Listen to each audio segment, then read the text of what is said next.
бисмилля.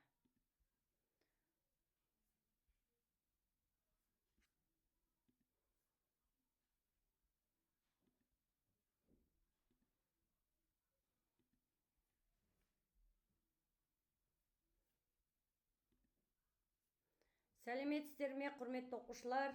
Қалдарыңыз қалай? Сабағыма қош келдіңіздер. Бүгінгі тегін сабағымыздың тақырыбы үшбұрыштың түрлері және Пифагор теоремасы деп аталады. Менің есімім Кенжалин Айжан Сейтказиновна. Мен математика пәні мұғалімімін және ұбт экспертімін. 20 жылдық еңбек өтілім бар. Астана қаласының тұрғынымын. Негізі шығыс қазақстандықпын, дәл қазір бірақ Астана қаласында тұрамын. Жаңа оқушыларға репетиторлық қызметі көрсетемін. Жоғары сыныптарға сабақ беремін. Онлайн және офлайн сабақтар беремін. Осы жерде менің біраз оқушыларым отыр, балалар. Енді мен не үшін осы тақырыпты таңдап алдым? Не үшін? Геометрияда бізде тақырып деген өте көп, балалар. Мен не үшін таңдап алдым осы тақырыпты? Бұл тақырып біздің геометрияның ең негізгі тақырыптарының бірі. Пифагор теоремасы. Кез келген есепті шығарсаңыздар, Пифагор теоремасымен шығады, кез келген есепте. Және үшбұрыштың түрлері деген, үшбұрыш деген геометрияда өте көп кездеседі. Және оның түрлерін сіздер тану керексіздер. Соған қатысты Пифагор теоремасы, яғни тікбұрышты үшбұрыш болған жағдайда көбінде біз Пифагор теоремасын қолданып есептерді шығарамыз. Жаңағы, мысал үшін, ұбт-да кездескен геометриялық есептің почти 90%-ында осы Пифагор теоремасы қолданылады. Сондықтан осы Пифагор теоремасы ең негізгі сабақ тақырып болғандықтан мен осы тақырыпты алып қолданып сіздерге үйретейін деп отырмын. Экран барлығы көрініп тұр ма? Даусым барлығы естіліп тұр, Болды. Ал, бисмилля, бастаймыз. Ең бірінші үшбұрыштың түрлері. Үшбұрыштың қандай түрлері бар? Танысып алайық сонымен бірінші. Үшбұрыш дегеніміз бір нүктеде жатпай, бір түзудің бойында жатпайтын, үш нүктені қосатын, яғни кесінділермен қосатын, міне үш нүктені міне кесінділермен қосқанда пайда болған фигура. Яғни олар егер бір түзудің бойында жатса, онда мынандай болып қалушы еді. Онда мына үшеуін қоссақ үшбұрыш шыға ма? Шықпайды. Ал бізде үш нүкте қалай орналасу керек? Бір түзудің бойында орналаспау керек. Осы үш нүктені қосқанда пайда болған фигураны үшбұрыш деп атаймыз. Енді қараңыздар, үшбұрыштың қандай түрлері бар? Бізде үшбұрышта үш қабырға бар. Үш қабырғаның бірінші жағдайда үшеуі бір-біріне тең болуы мүмкін. Міне, қабырғасы деген мынау не? А, Б, С деп белгілейтін болсам, АБ деген кесінді қабырға, міне қараңыздар. БЦ деген қабырға, сосын АЦ деген үш қабырғасы бар. Бірінші жағдайда үш қабырғасы бір-біріне тең болуы мүмкін. Онда үшбұрыштың аты тең қабырғалы үшбұрыш деп аталады. Екінші жағдайда екі қабырғасы тең болуы мүмкін. Міне, мына қабырғасы мен мына қабырғасы. Мысал үшін А, Б, С десем, АБ АЦ-ға тең болуы мүмкін. Онда аты тең беріліш үшбұрыш деп аталады. Енді мына жағдайда үш қабырғасының ұзындығы үш түрлі болуы мүмкін. Онда кез келген үшбұрыш немесе әртүрлі қабырғалы үшбұрыш деп атайды екен. Міне сонда қабырғаларына қатысты үш түрі бар екен. Енді қараңыздар, бұрыштарына қатысты қандай түрлері бар екен? Бұрыштарына қатысты егер үш бұрыштың үш бұрышы, бұрышы дегеніміз мына жер, міне, көріңіздер ме? Міне, көріңіздер ме? Үш бұрышы, үшеуі де сүйір болса, онда бұл үшбұрышты сүйір бұрышты үшбұрыш деп атаймыз. Егер үшбұрыштың бір бұрышы доғал болса, доғал деген балалар қандай? 90 мен 180 градустың арасында болса, онда доғал бұрышты үшбұрыш деп аталады. Ал егер үшбұрыштың бір бұрышы тік болса, онда ол тік бұрышты үшбұрыш деп аталады. Бүгінгі сабақта қарастыратын үшбұрышымыздың түрі міне тік бұрышты үшбұрыш. Енді қазір сіздерге үшбұрыштың түрлеріне қатысты біраз қасиеттерін айтып берейін. Ажыратып жазып алыңыздар. Тең бүйірлі үшбұрыш туралы айтқым келіп тұр. Ең бірінші, ең әдемі фигура тең бүйірлі үшбұрыш. Оның мына екі бүйір қабырғасы тең екен. Мына екі қабырғасын, міне қараңыздар, АБ және БЦ деген екі қабырғасын бүйір қабырғасы деп атайды. Ал мына үшінші, мына жерде тұрған АЦ қабырғасын табаны деп атайды. Табаны, жерде жатыр ол, табаны. Енді қараңыздар, тең бүйірлі үшбұрышта екі қабырғасы тең болса, онда мына табанындағы мына А бұрышы мен С бұрыштары да тең болады екен. Сонда тең бүйірлі үшбұрыштың екі қабырғасы тең, екі бұрышы тең екен. Сол нәрсені ұмытпаңыздар. Көп есепті шығаруда өте көп қолданылады. Ары қарай кеттік. Тең бүйірлі үшбұрыштың мына төбесінен түсірілген медианасы әр биіктік, әр бисектриса болып табылады екен. Енді біз ажыратып алайық. Медиана дегеніміз не? Ол бір төбеден шығып, қарсы мына жатқан қабырғаның тура ортасына барып түсу керек. Міне, мына ұзындық пен мына ұзындық тең болу керек. Сонда ол медиана деп аталады. Мына кесінді медиана деп аталады. Енді бисектриса қай кезде болады? Ол мына шыққан бұрышы бар ғой, сол бұрышты тең екіге бөледі екен. Мысал үшін мынау 60 градус болса, 30 градустан екіге бөледі. Мысал үшін 80 градус болса, 40 градустан бөледі деген сияқты. Ал биіктік деп аталады қай кезде? Мына биіктік, яғни мына кесінді, мына табанына перпендикуляр түскен жағдайда, яғни 90 градус түскенде. Сонда мына тең бүйірлі үшбұрыштағы мына төбеден түсірген биіктік әрі бисектриса, әрі медиана. Три в одном. Түсінікті ме? Ары қарай кеттік. Жаңағы айтқандай міне, мына бұрыш пен мына бұрыш тең болды, бисектриса. Мына ұзындық пен мына ұзындық тең болды. Яғни тең бүйірлі үшбұрыш болған кезде және тік болды міне.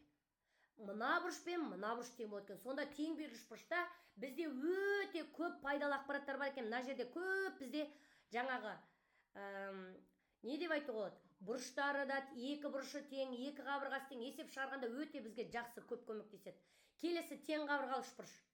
Тең қабырғалы үшбұрыш дегеніміз үш қабырғасының ұзындығы да тең болу керек. Сонда үш қабырғасы да тең болу керек деген сөз.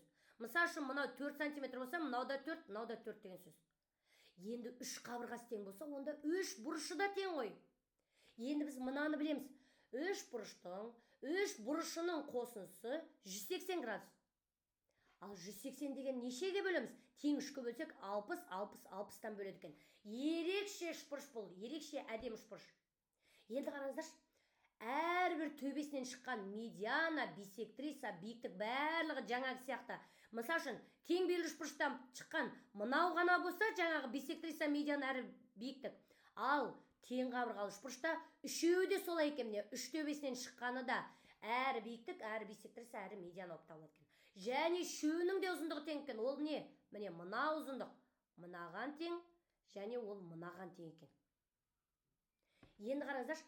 Үшбұрыштың периметрінің формуласы П тең 3А. Ал биіктігінің формуласы А түбірасына 3/2. Ауданының формуласы А квадрат түбірасына 3/4. Бұл тең қабырғалы үшбұрыштың арнайы формулалары. Сұрақ бар ма, жоқ па? Ары қарай кете берейін, е? Ары қарай кеттік. Дұрыс үшбұрышқа іштей де, сырттай да шеңбер салуға болады екен. Іштей, міне, тең қабырғалы үшбұрыш қой, үш қабырғасы тең. Іштей сызылған кезде, міне, көрдіңіздер ма? Міне, көк үшбұрыш, көк шеңбер. Ол не істейді балалар? Жанап өтеді екен, жанап, міне. Жанап өтеді екен. Ал үшбұрыштың қабырғасын жанайды. Ал сырттай сызылған кезде, оның үш төбесі арқылы өтеді екен.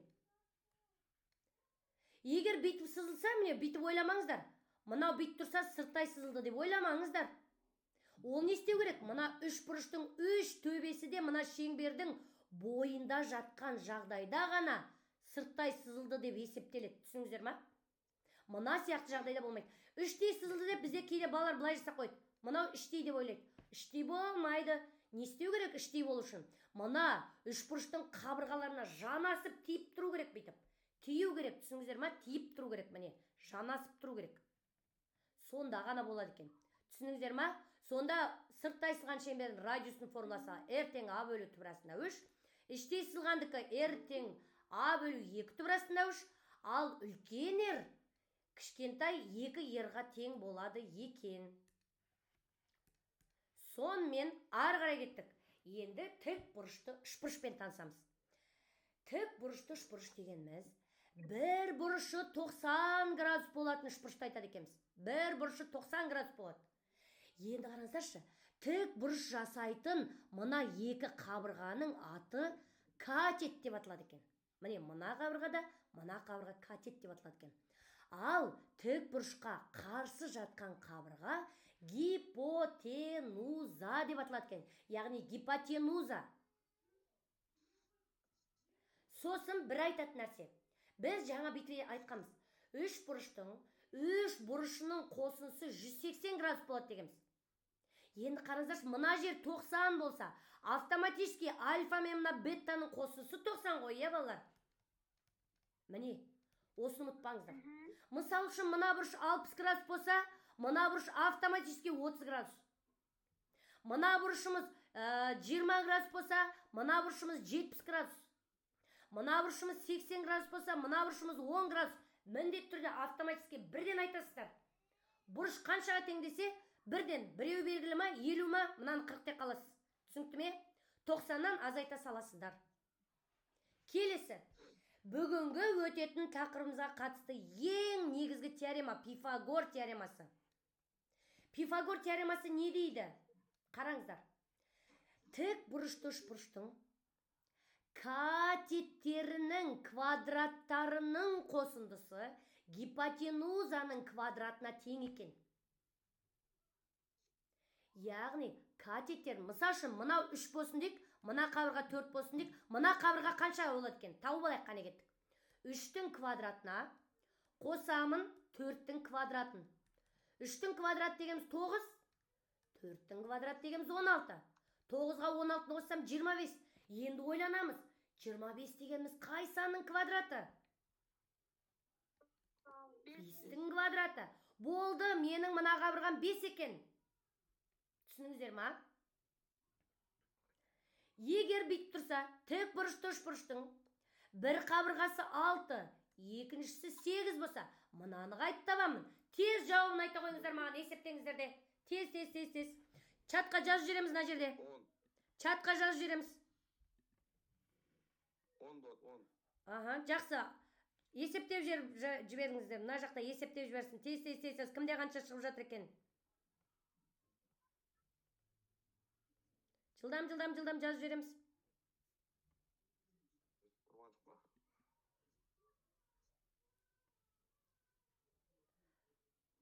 Запись жасап жатырмын, балалар. Тез. Есептейміз. 2 адам есептеді, дұрыс. Қарақат, жақсы. Молодцы, жақсы. 10 екенін білдік, я, не істедіңіздер, балалар? 6-ның квадратына 8-дің квадратын қостық. 6-ның квадраты 36-ға 64-ті қоссам 100. Ал 100 дегеніміз бізде 10-ның квадраты. Все, 10 деп тауып алдық. Түсініңіздер ма? Жақсы. Енді ары қарай ерекше мынандай формуламен танысып алыңыздар. Эвклид теоремасы. Бұл теорема бізде өте жиі қолданылатын теоремалар. Қараңыздаршы, мынау тікбұрышты үшбұрыш болсын. Сол жерде мына катетіміз А болса, ал мына екінші катетіміз Б болса, мына гипотенузамыз С. С дегеніміз мына жерден биіктік түсіріп тұр. Қараңыздар, тік бұрышынан биіктік шығып жатса, ол мына жерде А1 және Б1 деп бөлетін болса, онда А-ның квадраты дегеніміз А1-ді С-ға көйткен тең. Ал Б-ның квадраты мына катеттің квадраты, онда Б1-ді С-ға көйткен тең екен.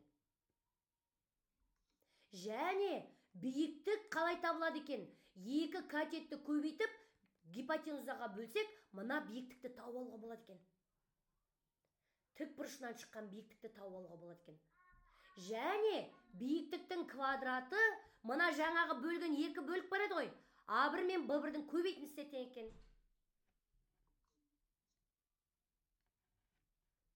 жазып аламыз.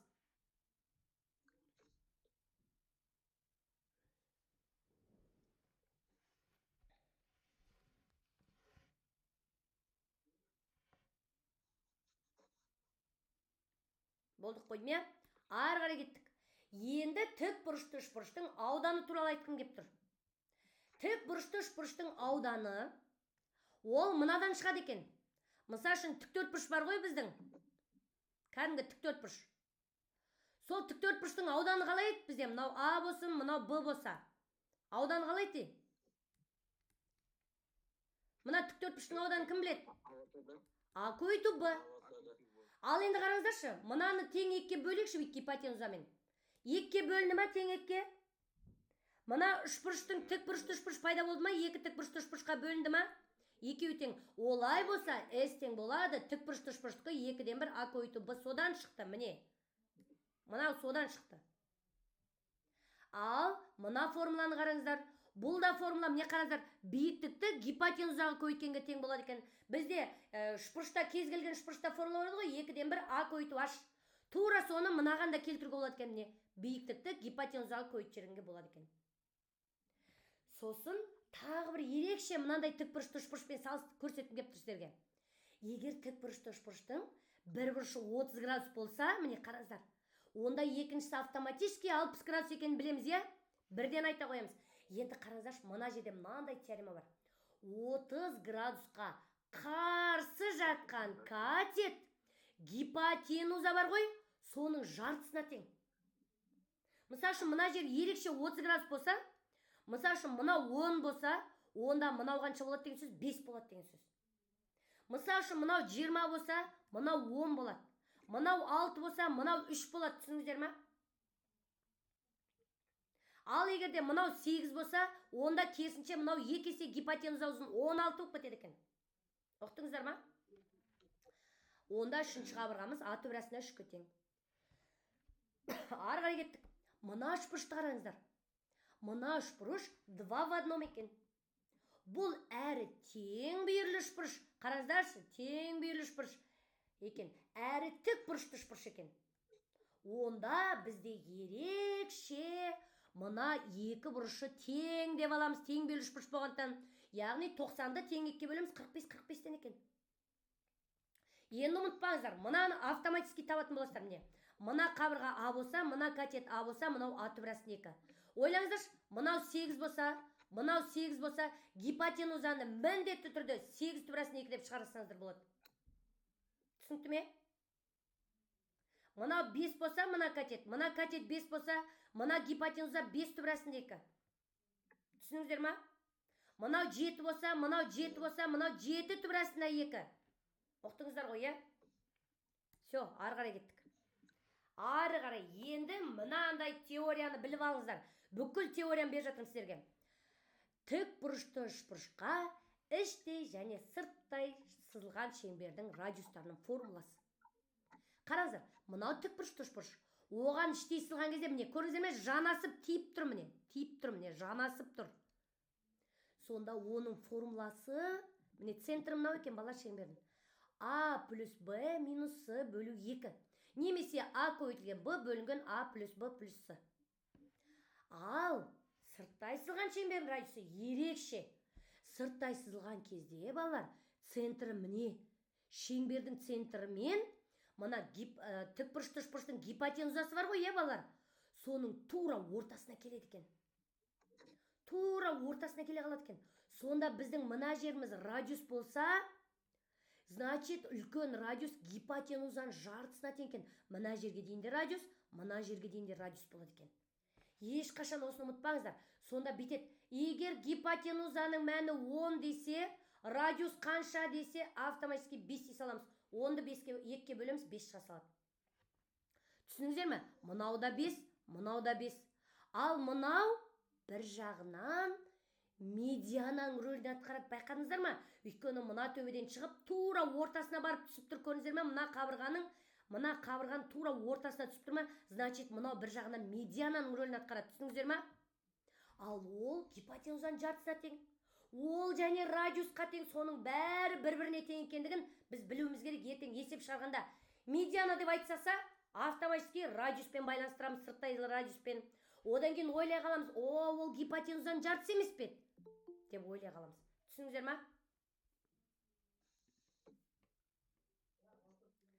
Ал кіргізіп алайықшы мыналарды. Түсініңіздер ма балалар? Міне, теорияның барлығын айтып болдым. Теория қалай болды? Ал чатқа жаз жеріңіздер. Не түсініңіздер? Түсінікті болды ма? Қиын болып жатыр ма әлде?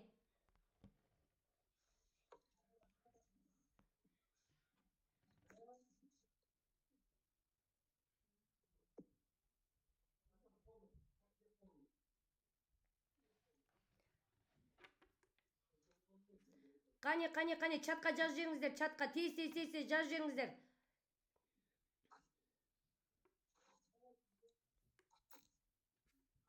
Балалар.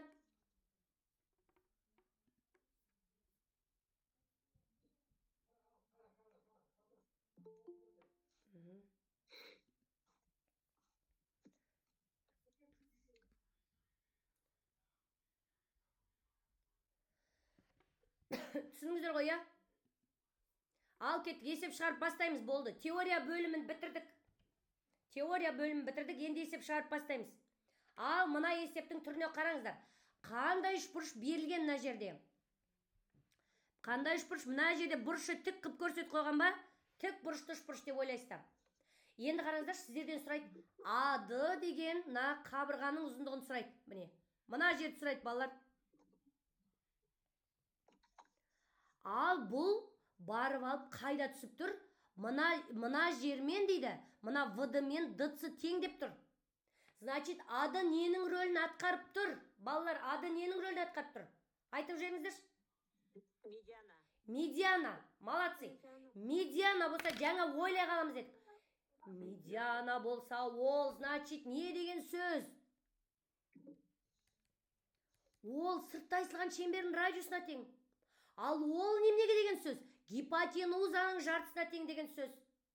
Ал бізде гипотенуза жоқ. Бірақ не бар? Екі катет бар. Екі катет бар болса, гипотенузаны қалай табамын? Кім көмекке келеді? Пифагор көмекке келеді. Пифагор. Яғни қараңыздар, с-ның квадраты дегеніміз а-ның квадратына б-ның квадратын қосамыз. Бұл жердегі а дегеніміз 10, б дегеніміз 24 болып тұр. Көрдіңіздер ме, балалар? Міне екі қабырғамыз, екі катетіміз. Болды. 10-ның квадратына қосамыз 24-тің квадратын. 10-ның квадрат деген 100, 24-тің квадрат дегеніміз 576. Балалар, сонда екеуін қоссақ 676. Ал 676 нешенің квадраты, балалар? 26. 26-ның квадраты. Значит, с-ның мәні нешеге тең бола қалды, балалар? 26-ға тең бола қалды. 26. Ал с 26 болса, радиус қанша болады? Мынау жартысы. Мына жер 13, мына жер 13 теңекке бөлді. Ал біздің ады тоже мына ВД, ады ДЦ үшеуі бір-біріне тең. Ол да 13-ға келеді екен. Түсінікті ме? Түсінікті болды, иә, балалар? Жақсы, арғай кеттік. Енді мына үшбұрышқа қараймыз, түріне қараймыз да, қасиеттеріне, түріне қарап, қандай үшбұрыш екенін ажыратамыз. Ал айтыңыздар. Молодец. Тең бүйірлі үшбұрыш. Қайдан білдіңіздер? Қандай белгісіне қарадыңыздар? Қайдан білдіңіздер? Градустары тең болып тұр. Міне, Б бұрышы тең, Б бұрышы мен С бұрышы тең. Көрдіңіздер ме? Бірдей сызық қойған, не екеуіне бірдей сызық қойған. Тағы не тең деп тұр? Мына бұрышпен дейді, мына бұрышпен. Мына бұрыш тең деп көрсетіп қойған, көрдіңіздер ме? Яғни екеуі тең десе, мынау бисектриса деген сөз. Ал AH бисектриса болса, ол 3 в 1 дегеніміз. Өзі медиана, өзі биіктік, өзі бисектриса. Значит, ол қалай түседі деген сөз? Мынаған тік түседі деген сөз. Перпендикуляр. Еще мынаның жартысы 4. Ал мынаның жартысы қанша онда медиана болса? Мына жер мен мына жер тең. 4. Бұл да 4. БЦ деген қабырғамыз қаншаға тең болды, балалар? 8. Онда атысы қанша? Ол да 8. Мынау да 8. Онда Вообще тағандай үшбұрыштың түріне жатып кетті бұл. Өзі тең бүйірлі болып кетті жаңа. Тең қабырғалы болып кетті ғой. Үш қабырғасы да тең болып кетті. Оның ауданын тап дейді. Ауданның формуласы мен сіздерге бағана жазғамын. А квадрат түбір астында 3 бөлу 4. Ал кеттік. А деген қабырғамыз 8 болып тұр. Ал кеттік. Есептейміз балалар. Аның орнына 8-ді қоямыз. Қараңыздар балалар. 8-дің квадраты. Көбейту бар. Не жерде көбейту бар деп ұғасыздар? Түбір астында 3 бөлу 4. Все болды. 8-дің квадраты қанша балалар? 64. Түбір астына 3 бөлу 4. Болды. 64 4-ке бөлінеді. Екеуді 4-ке бөлінеді. 4 4-ке бөлем 1. 64-ті 4-ке бөлем 16. Жауап 16 түбір астына 3. Кім түсінді? Осылай оп-оңай ауданын тауып ала салдық. Оп-оңай табылды я балалар. Арғай кеттік. Ал оқимыз есепті мұқият, есепті оқыңыздар. Не берілген? Тік бұрышты, үшбұрыштың гипотенузасы 5 дейді. Ал тік бұрышты үшбұрыш десе, мен қазір тік бұрышты үшбұрыш алам. Міне қараңыздар. Міне. Иә. Тік бұрышты үшбұрыш алдым. Енді не істейміз? Иә. Ал енді не берілген бізге? Есептің шартын дұрыстап тұрып оқимыз. Не берілген? Гипотенуза мен катет. Үш бұрыштың балалар өтірге дейін оқыңыздар дұрыстап. Міне, жан таласып аяғына дейін оқып алмаңыздар. Өтірге дейін бір оқып түсініп алыңыздар. Тік бұрышты үш бұрыштың гипотенузасы 5 сантиметр деп, міне өтірге дейін бір қарап алыңыздар. Ойланасың. Ой, маған берілген фигура тік бұрышты үш бұрыш екен ғой. Олай болса, мынаның бұрышы тік деп ұғып аласыздар. Одан кейін бүйтесіздер. Гипотенузасы 5 сантиметр. Гипотенуза деген менде қайсы еді? Ойбой, ол деген тік бұрышқа қарсы мына абы қабырғасы емес пе бізде гипотенуза? Осы, значит, 5 екен ғой деп ойланып аласыздар. Түсінікті ме? Арғай бүйтесіздер. Ал, жалғастырамыз.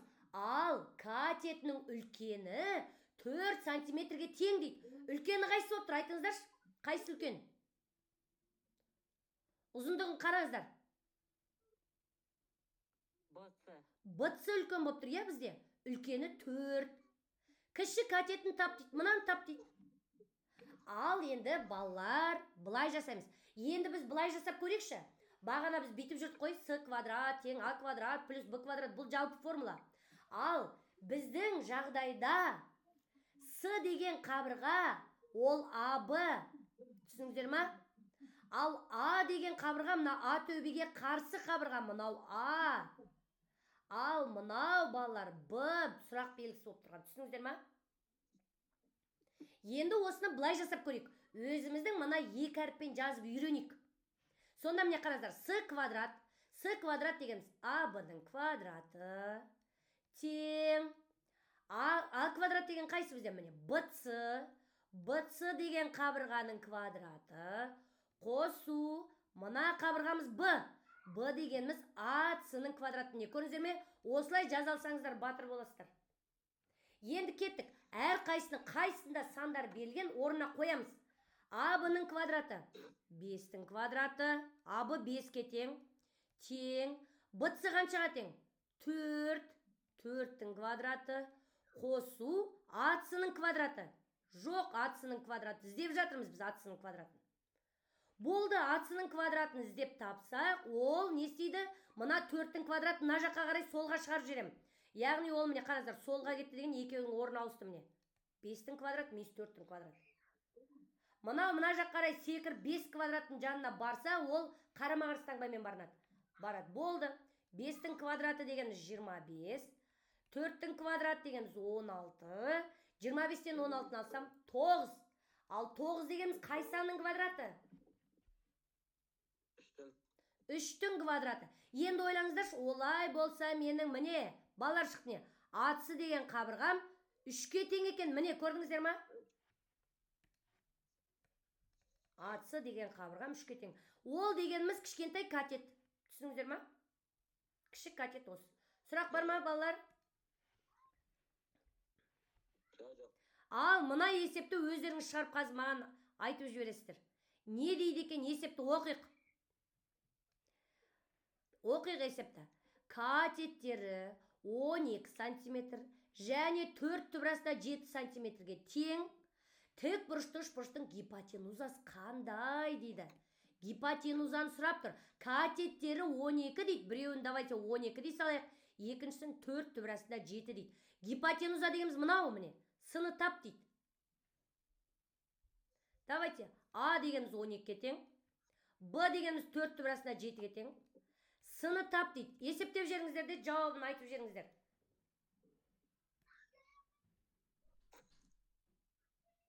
Жоқ. 16. Кімде шығып жатыр? Менде шықты 16. Жақсы, қазір тексереміз.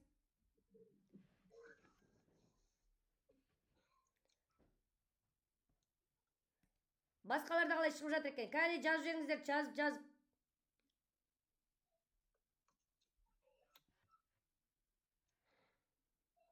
С квадрат тең 256, С тең 16. Кәне, формулаға салайықшы. С квадрат тең А квадрат плюс Б квадрат, я? А квадрат 12-нің квадраты. Қосу. Балалар міне қараңыздар, мынадан түбір көрсе елдер шошиды не? 4 түбір астында 7-нің квадраты. 12-нің квадраты дегеніміз 12 көйту 12 деген сөз. 144. Қосу. 4 түбір астында 7-нің квадраты қалай есептеледі? Соны көрсетейін сіздерге. Міне. Бірінші 4-тің квадратын есептеймін. Көбейту түбір астында 7-нің квадратын есептеймін. 4-тің квадраты 16, 16-ны 7-ге көйтем. Түбір астында 7-нің квадраты дегеніміз квадратпен түбір кетіп қалады да 7 өзі қалады. Мына екеуін көбейтсем 6 7 42, мына 7 1 7 112. Екеуін қосамын 256 шықты. Ал 256 дегеніміз не деген сөз бізде? 16-ның квадраты. Олай болса сының мәні 16-ға тең болды. Сұрақ бар ма?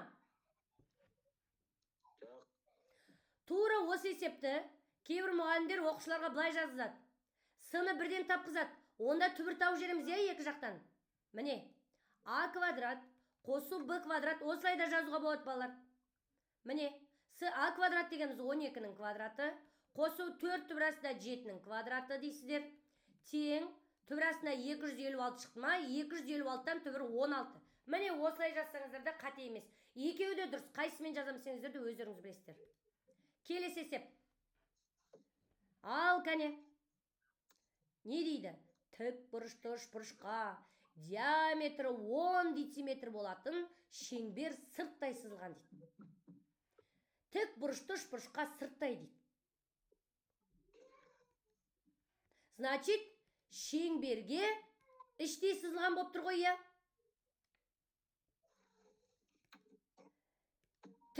Тік бұрышты үшбұрышқа сырттай сызылса, ол шеңберге іштей сызылған деген сөз ғой.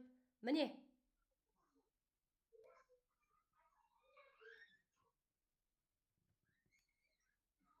Шеңбердің центрі міне. Ол міндетті түрде центр арқылы өтеді. Көрдіңіздер ма? Міндетті түрде центр арқылы өтеді. Қалай сызсаңыздар да центр арқылы өтеді. Ал кеттік, әріппен белгілейік. Мына жер тік. Мына жер О дейік. Енді қараңыздаршы, шеңбердің диаметрі 10 дециметр болса, енді қараңыздар, не дейді ары қарай? Үшбұрыштың бір катеті 6 дециметр дейді. Давайте бір катетінаны 6 дейік. Мына диаметр дегеніміз қайсы болып тұр? Айтыңыздаршы. Диаметр қайсы бізде? АБ. АБ дегеніміз диаметрге тең, ол 10 дециметрге тең болады екен. Ол гипотенузаның рөлін атқарады, көрдіңіздер ма? Ерекше. Бірінікін бірі. Екінші катетін тап дейді. Мына катетті іздеп жатыр. Мына 10-ға тең болды. Ал кеттік. Атысы қабырғасын табамыз. Давайте түбірмен жазып көрсетегенді. Я, гипотенузаның квадратынан, балалар катетті іздегенде, гипотенузаның квадратынан екінші катеттің квадратын азайтады екенмін. Түсіңіздер ме? Алдыңғы есепте көрсеттік қой. БЦ-ның квадратын азайтамын. Сонда АБ-ның квадрат дегеніміз, АБ-ның орнына міне 10-ды жазамыз, 10-ның квадратынан. Азайтамыз, БЦ дегеніміз 6-ның квадраты. 10-ның квадрат дегеніміз 100, 6-ның квадраты дегеніміз 36. Түбірдің астында 64 шығады екен. 64-тің түбірі 8. Сонымен атысы деген қабырғам 8 шығады екен. Енді осыдан былай біз бағанадан қайта-қайта шығарып жатырмыз. Мынаны жаттап алыңыздар. Егер тік бұрышты үшбұрыштың мына бір катеті 6 болса, екінші катеті 8 болса, гипотенуза міндетті түрде 10 екен. 6, 8, 10. Ұмытпаңыздар. Және мынандай да Пифагор үштігі бар екен. Мынау 3 болсын, мынау 4 болса, мынау автоматически 5 болады екен гипотенуза. 3, 4, 5. Түсініңіздер ма? Ұмытпаңыздар. Келесі есепті қараңыздар. Ал кеттік. Не дейді? Оқыңыздар.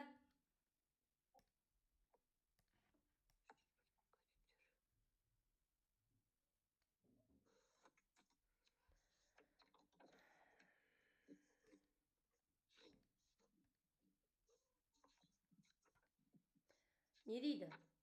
Осы үшбұрышқа сырттай сызылған шеңбердің радиусын тап дейді. Үлкен ерді тап дейді, я балалар?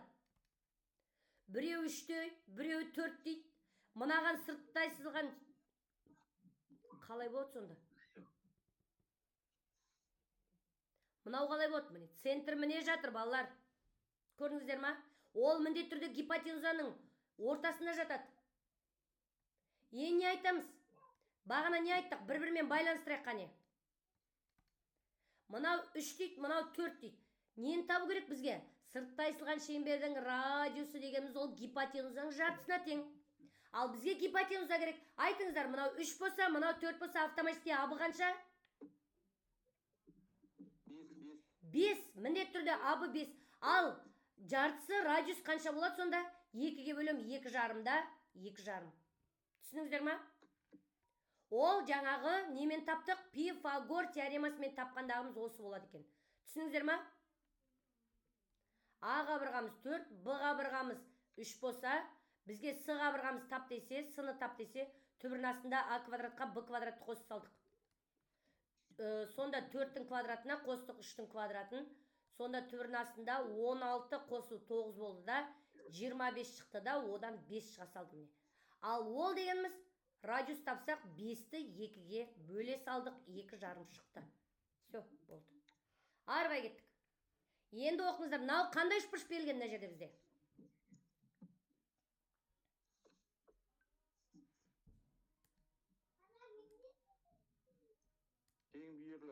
Тең бүйірлі. Міне. Тең бүйірлі десе, екі бүйір қабырғасы тең, я? Екі қабырғасы тең, тең бүйірлі үшбұрыш десе, екі қабырғасы тең. Қараңыздар, мына қабырға мен мына қабырға тең. Енді қараңыздаршы. Олай болса, мына екі қабырға тең болса, мына екі бұрышта тең екен, соны ұмытпаңыздар. Постоянно айтып жүресіздер. Түсінікті ме? И бұдан түсірілген биіктік әр бисектриса, әр медиана, оны да айтып жүресіздер постоянно. Енді кеттік. Табаны 6 см. Табаны деген қай қабырға? Айтыңыздар. Табаны деген қай қабырға? Атсы, молодцы, міне, жерде жатыр, міне, табанның астында жатыр. Жерде жатыр, міне, 6 см. Бүйір қабырғасы 5 дейді. Олай болса, мынау 5 болса, мына екеуі тең ғой, мынау да 5. Тең бүйірлі үшбұрыштың биіктігін табыңыз дейді. Биіктік дегеніміз не? Бұдан түсіріледі перпендикуляр. Міне. Ол перпендикуляр түседі, БК деп қояйық. Бұл БК биіктік әр бисектриса, әр медиана. Міне, жаңа осыны қайта-қайта айтып отырмын. Ол не деген сөз? Биіктік медиана деген сөз. Значит, мынау 6 см болса, тең 2-ге бөледі деген сөз. 3-те 3 қып. Түсінікті ме? 3-те 3 қып тең 2-ге бөледі. Ал бізден биіктік БК-ны тап дейді. Міне, мынаны табу керек. Ал біз не қарастырамыз қазір? Мына үшбұрышты қарастырсақ бола ма? К-сы АК-ға тең болды, я? Ол 6-ны 2-ге бөлгенге тең болды. 3 см болып қалды. Енді қараңыздаршы, БК-ны табу керек. Ал БК дегеніміз, мына үшбұрышты қарастырыңыздаршы, қараңыздаршы, мына жарты үшбұрышты қарайық, міне. Міне, жарты үшбұрышты көріп тұрсыздар ма, мына? Міне. Осы жарты үшбұрыш біздің тік бұрышты үшбұрыш екен. Міне, бір бұрышы тік. Қарасақ, мына БК деген катет, Касы деген ол да катет. Ал БЦ гипотенузаның рөлін атқарып тұр. Енді қараңыздаршы, бізде мына катетті табу керек дейді. Олай болса, біз катет белгісіз болса, гипотенузаның квадратынан азайтып тастайды екенбіз. БЦ деген гипотенузаның квадратынан, Касы деген катеттің квадратын азайтып тастайды екенбіз. Сонда БЦ дегеніміз бізде 5-тің квадраты, ал Касы дегеніміз азайтамыз 3-тің квадратын. Сонда 25-тен 3-тің квадрат 9 алып тастаймын. Сонда түбірінің астында 16 болса, ол 4-ке тең болады. Сонымен, мына катеттің биіктігім 4 болды.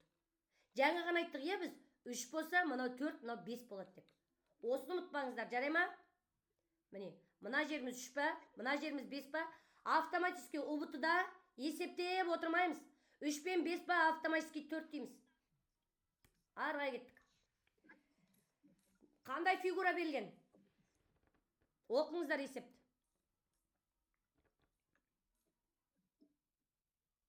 Қандай фигура берілген? Тік төртбұрыш саламыз. Міне.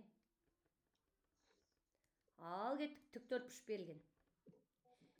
Енді тік төртбұрыштың несі берілген? Қабырғалары берілген дейді. Қайсы үлкен? 4 үлкен ба, 2 түбірасында 5 үлкен ба? Қайсы үлкен? 4 көп па, 2 түбірасында 5 көп па? Қайсы көп, айтыңыздаршы? 4 көп па не? Ал салыстырақ кеттік.